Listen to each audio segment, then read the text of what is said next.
Gustong ipatupad ni Governor Matthew Marcos Manotoc ang liquor ban sa buong probinsiya ng Ilocos Norte. Ayon kay Manotoc, kapag maipatupad na ang liquor ban sa lalawigan, ay malaking tulong ito na mababawasan ang mga nangyayaring krimen, pati na rin ang mga nangyayaring vehicular traffic incident, lalong-lalo na ang mga nakamotorsiklo kapag sila ay may impluwensiya ng alak.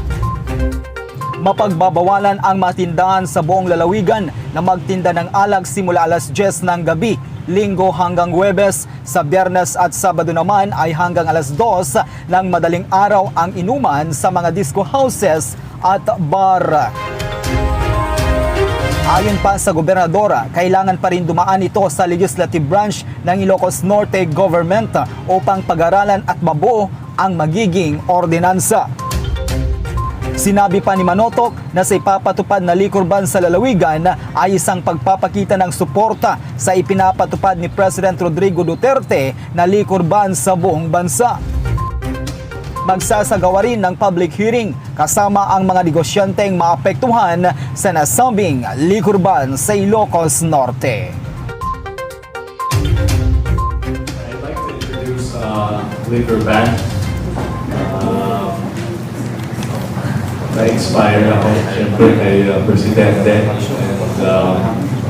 it's actually something I've been considering for many years, even when I was a bukal, but didn't get to it because of it's controversial na liquor ban. But now I think, going around, we're still going to consult people and seek their opinions, violent, non-violent, drunken, and sober opinions. Very nice. But my initial plan, maybe we can release this in the media and see kung sinong magagalit sa atin. May hate mail tayo. Sana hindi. But my initial plan for the liquor ban would be Sunday to Thursday. We cease or we stop selling liquor at 10 p.m. province-wide. And subsequently, at midnight, all establishments have to stop serving liquor. So 10 p.m. po, ban sa pagbibenta o pagbili, syempre.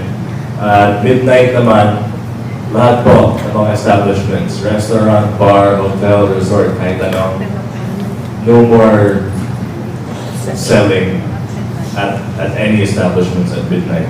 Sunday to Thursday. Friday, Saturday naman, push back ng 2 hours para maka-party. Mga night outs po natin. So, Friday and Saturday, midnight naman, ang liquor ban sale, ang ban sa sale ng liquor. And then 2 a.m. naman, yung mga bar, yung lahat po ng mga establishments. So, I think, medyo late naman siya, diba? Hindi siya ganun maaga.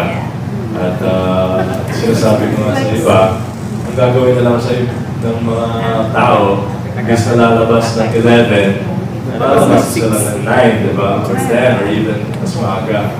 So sana, makauwi na sila, iwas tayo sa aksidente, sa crime, and we become more productive the next day. Less hangovers. Ang goal po natin dito. Less ibuprofen and paracetamol na kailangan the next day. And then, as a result, our hospitals will be lightened na rin. So, cyclical naman, circle of life.